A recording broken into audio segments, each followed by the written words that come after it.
A Hypothetical Treachery, a one-act play by Anthil Morver. Dramatis Personae, Malvasian, a high elf battle mage, in Zolia, a dark elf battle mage, Dulcetus, a Cyrodiil healer, Sciavias, an Argonian barbarian, a ghost, some bandits. Scene, Eldenwood. As the curtain rises, we see the misty labyrinthian landscape of the legendary Elden Grove of Valenwood. All around we hear wolves howling.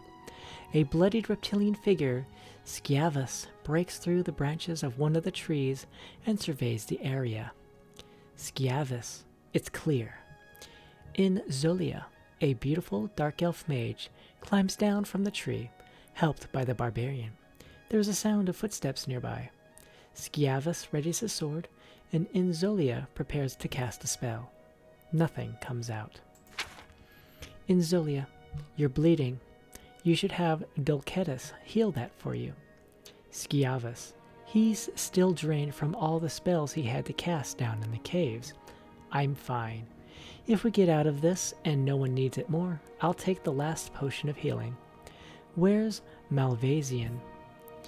Malvasian, a high elf battle mage, and Dulcetus, a Cyrodiil healer, emerge from the tree, carrying a heavy chest between the two of them. They awkwardly try to get down from the tree, carrying their loot.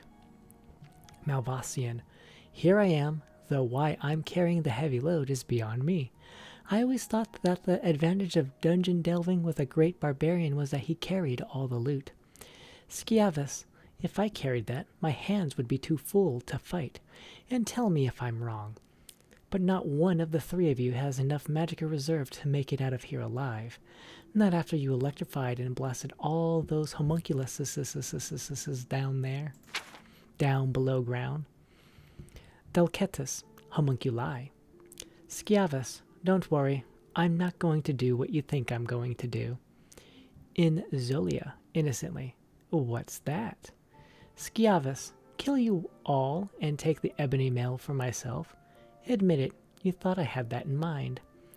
Dulcetus, what a perfectly horrible thought. I never thought anyone, no matter how vile and degenerate. In Zolia, why not? Malvasian, he needs porters, like he said. He can't carry the chest and fight off the inhabitants of Elden Grove both. Dulcetus, bystander of all the mean, conniving, typically Argonian. In Zolia, and why do you need me alive? Sciavus, I don't necessarily, except that you're prettier than the other two, for a smooth skin that is. And if something comes after us, it might go for you first. There is a noise in some bushes nearby. Sciavus, go check that out. In Zolia, it's probably a wolf. These woods are filled with them. You check it out. Sciavus, you have a choice in Zolia. Go and you might live. Stay here and you definitely won't. In Zolia considers and then goes to the bushes. Sciavus to Malvasia and Dulcetus. The king of Sylvanar will pay good money for the mail, and we can divide it more nicely between 3 than 4. In Zolia, you're so right. In Zolia suddenly levitates up to the top of the stage. A semi-transparent ghost appears from the bush and rushes at the next person, who happens to be Sciavus. As the barbarian screams and thrashes at it with his sword, it levels blasts of whirling gas at him. He crumbles to the ground. It turns next to Dulcetus, the healer, and as the ghost focuses its feasting chill on the hapless Dulcetus, Malvasian casts a ball of flame at it that causes it to vaporize into the misty air. Inzolia floats back down to the ground as Malvasian examines the bodies of Dulcetus and Sciavus, who are both white-faced from the draining power of the ghost. Malvasian, you had some magicka reserved after all. Inzolia, so did you. Are they dead? Malvasian takes the potion of healing from Dulcetus's pack. Malvasian, yes. Fortunately, the potion of healing wasn't broken when he fell. Well, I guess this leaves just the two of us to collect the reward. Inzolia, we can't get out of this place without each other, like it or not. The two battle mages pick up the chest and begin plodding carefully through the undergrowth, pausing from time to time at the sound of footsteps or other eerie noises. Malvasian, let me make sure I understand. You have a little bit of magicka left, so you elected to use it to make Sciavus the ghost's target, forcing me to use most of my limited reserve to destroy the creature, so I wouldn't be more powerful than you. That's first-rate thinking. Inzolia, thank you. It's only logical. Do you have enough power to cast any other spells? Malvasian, naturally. An experienced battle mage always knows a few minor, but highly effective spells for such a trial. I take it you too have a few tricks up your sleeve? Inzolia, of course, like you said. They pause for a moment before continuing as a fearful wail pierces the air. When it dies away, they slowly trudge on. Inzolia, just as an intellectual exercise, I wonder what spell you would cast at me if we made it out of here without any more combat. Malvasian, I hope you're not implying that I would dream of killing you, so I would keep the treasure all to myself. Inzolia, of course not. Nor would I do that to you. It is merely an intellectual exercise. Malvasian, well, in that case, purely as an intellectual exercise, I would probably cast a leech spell on you, to take away your life force and heal myself. After all, there are brigands on the road between here and Sylvanar, and a wounded battle mage with a valuable artifact would make a tempting target. I'd hate to survive Elden Grove merely to die in the open. Inzolia, that's a well-reasoned response. As for myself, again, not saying I would ever do this, but I think a simple, sudden electrical bolt would serve my purposes admirably. I agree about the danger of brigands, but don't forget, we also have a potion of healing. I could easily slay you and heal myself to full capacity. Malvasian, very true. It would end up a question, then, of whose spell was more effective at that instant. If our spells counteracted one another and I leached your life energy only to be crippled by your lightning bolt, then we could both be killed. Or so near death that a mere potion of healing would scarcely help either one of us, let alone both. How ironic it would be if two scheming battle mages, not saying we are scheming, but for the purpose of this intellectual exercise, were left on the brink of death, completely drained of magicka, with one healing potion to choose from. Who would get it then? Inzolia, logically whoever drank it first, which in this case would be you, since you're holding it. Now, what if one of us were injured but not killed? Malvasian, logic would dictate that a scheming battle mage would take the potion, leaving the injured party to the mercy of the elements, I suppose.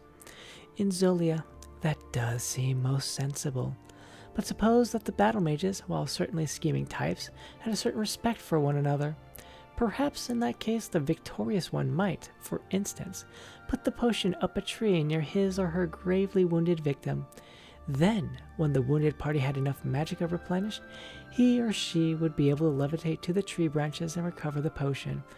By that time, the victorious battle mage would have already collected the reward.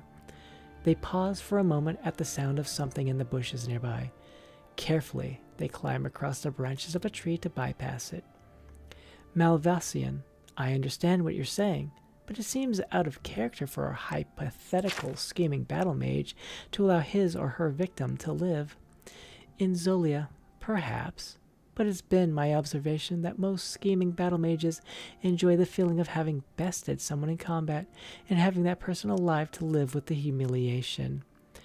Malvasian, these hypothetical scheming battle mages sound excitedly. Daylight! Do you see it? The two scurrying across the branch, dropping behind a bush. The two scurry across the branch, dropping behind a bush, so we can no longer see them. We can, however, see the shimmering halo of sunlight. Malvasian, behind the tall bush. We made it!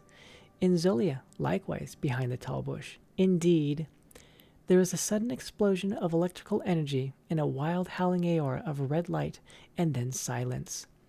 After a few moments' pause, we hear someone climbing up the tree. It is Malvasian, putting the potion high up in the bow. He chuckles as he climbs back down, and the curtain drops. Epilogue. The curtain rises on a road to Sylvanar. A gang of bandits have surrounded Malvasian, who is propped up on his staff, barely able to stand. They pull his chest away from him with ease. Bandit number 1. What have we got here? Don't you know it ain't safe to be out on the road all sick like you are? Why don't we help you with your load? Malvasian, weakly. Please, let me be. Bandit number 2. Go on, spellcaster. Fight us for it. Malvasian, I can't. Too weak. Suddenly, Inzolia flies in, casting lightning bolts from her fingers at the bandits, who quickly scramble away. She lands on the ground and picks up the chest. Malvasian collapses, dying. Malvasian, hypothetically, what if a battle mage cast a spell on another, which didn't harm him at once, but drained his life force and his magicka bit by bit, so he wouldn't know at the time, but feel confident enough to leave the potion of healing behind? Inzolia, a most treacherous battle mage she'd be. Malvasian, and, hypothetically, would she be likely to help her fallen foe, so that she could enjoy the humiliation of him continuing to live? Inzolia, from my experience, hypothetically no. She doesn't sound like a fool. As Inzolia lugs the chest off towards Sylvanar, the Malvasian expires on stage. We drop the curtain.